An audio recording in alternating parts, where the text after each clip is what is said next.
Welcome all ye people to the world of magic. This is a knitting needle. You gotta improvise sometimes, you know? Welcome to another episode of First Time Watching. I feel like at this point I should have a name for this series, but I don't. I never would have guessed upon watching The Hunger Games that it would spiral into a whole thing for my channel. But here I am, talking about movies that I had never seen, and it's usually based on teen books. But today I'm looking at a bit of a different type of movie.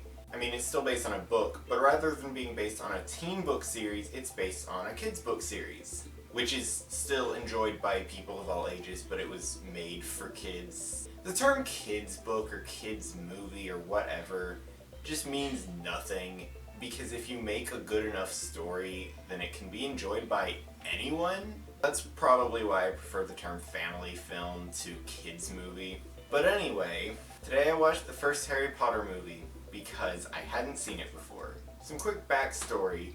As you probably already know, I grew up in a Christian homeschool family.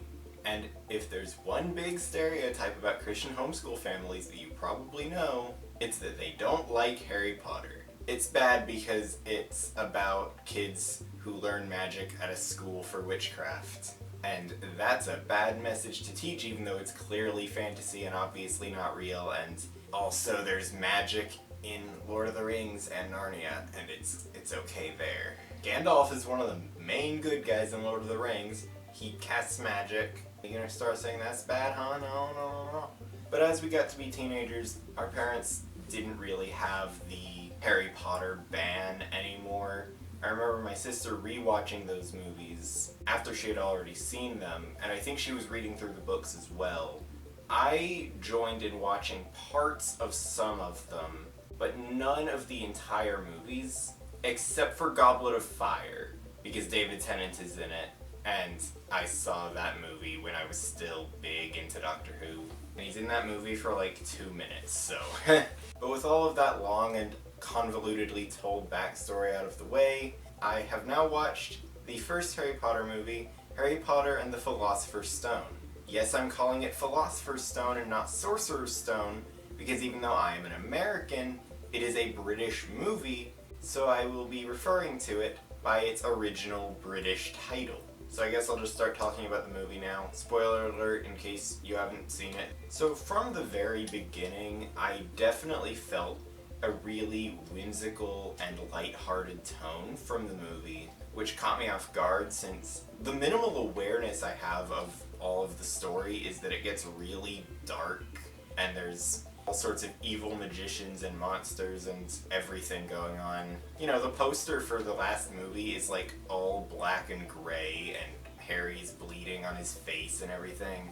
And the movie begins with just this glorious magical world. Well, I guess it's not that glorious since it starts with Harry being abused by his family.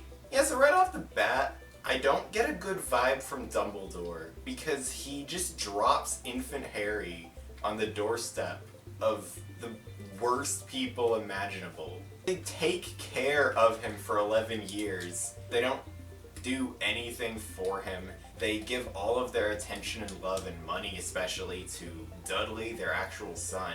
Meanwhile, Harry has to live in a cupboard under the stairs. Dumbledore put him into this. And like, McGonagall also approved of it, I guess, but McGonagall is cool and I'll get to that later. Dumbledore doesn't seem to be the greatest guy because he does very little in this movie. The only thing he really does is give Harry to the worst family you can possibly imagine. But there is some nice little magic stuff from the beginning, like Harry traps Dudley in a zoo exhibit and releases a snake, which, by the way, not only can hear Harry, despite snakes being deaf, can also blink, despite snakes not having eyelids. And at that point I just completely suspended my disbelief because I knew if I didn't, I would just be complaining the entire time. So Harry gets like a crap ton of letters inviting him to Hogwarts, dropped off by a dozen owls. But the Dursleys just get rid of all of them, they burn them, they trash them, rip them up, everything. Because they really don't want Harry to go to Hogwarts for reasons I'm not exactly sure of. But then Hagrid shows up. I'm just gonna get into Hagrid now. He's not very good at his job. This is the man you should not trust with any of your secrets. The main thing he does throughout this entire movie is just casually mention things he absolutely should not be telling anyone in regular conversation. Actually, a decent amount of the conflict in the movie comes from Hagrid just spilling secrets that he should not be spilling. Hey, why is there a dog on this trapdoor in the upstairs room of the school that we're not supposed to go in? Oh, that's my dog. He's guarding... Shouldn't have said that. He's such a dummy. He ends up alerting the villain to this secret area. But anyway, Harry gets to Hogwarts. It takes like 40 minutes. It's a little bit slow to start, which is not really a bad thing, but it did kind of catch me off guard with how long it takes to actually get to the other main characters and to Hogwarts. But once you get there, it picks itself up a lot more. The movie definitely gets a lot better as it goes on, because for the first maybe 2 full hours of the movie, it's 2.5 hours long, it's mostly just world building and setting up the characters and the situations of the world and everything. They teach you about the different classes, they teach you about Quidditch, they teach you about all sorts of things around the school, like the Dark Forest. And while in the moment I was feeling like I would have loved more specific things to be happening, I came to understand that this was mostly just a way to introduce you to this world. And once I accepted that, I was able to appreciate it a lot more as really good world building for a very large series. That way, when I start Chamber of Secrets, I'll already know a good bit about this school. But as for the main characters, you got Harry. He's fine. He mostly just serves as the audience surrogate in this movie to be amazed by all of the things happening and like figuring things out, figuring out how he does magic. And of course, he's just naturally amazing at all of the magical things, because of course he is. He just kind of jumps into stuff and is good at them immediately. And I guess that's not a terrible thing, but I like to see the main characters work for success, not just get it because they're naturally gifted or the chosen one or whatever. I do like Ron. He's just a goofball. He doesn't do too much in terms of the story, but he has a good friendship with Harry, and I think that adds a lot to Harry as a character as well. And then Hermione, I don't know if this is a hot take or what, but I found Hermione annoying. Just the way she's always like, oh yes, I know what this is. I'm going to make it like, extra known that I am the smartest person here. It's like almost all she does is just showing off her brain. And I found that to be really annoying. Maybe she gets better, I don't know. Dumbledore I didn't really get any feel for other than he instantly drops Harry into a terrible situation, so that's a bad sign for the future. McGonagall is cool, but I'm not sure how I feel about her constantly rewarding Harry for breaking the rules. The broom flying teacher or whatever specifically tells all of the students not to leave the ground while she's gone. And Draco Malfoy steals Neville's orb of remembering things or whatever it was called. So Harry flies after him and gets it back, and you think, oh no, he's been caught, because McGonagall comes onto the field and sees Harry flying in the air. She takes him aside and gives him a spot on the sports team. Yeah. Then they end up getting more points for Gryffindor. I'm still not really sure what that was about. By specifically disobeying the rules and going through the secret gauntlet to the Sorcerer's Stone or Philosopher's Stone and finding Voldemort. And they all like work together. Ron gets points for being good at chess. Like, no one saw him play anyway, so what was that about? I think Snape had a good role in this movie for being a pretty small one. I like that it's mostly just the idea that he could be a very dangerous threat, that he's not really to be trusted.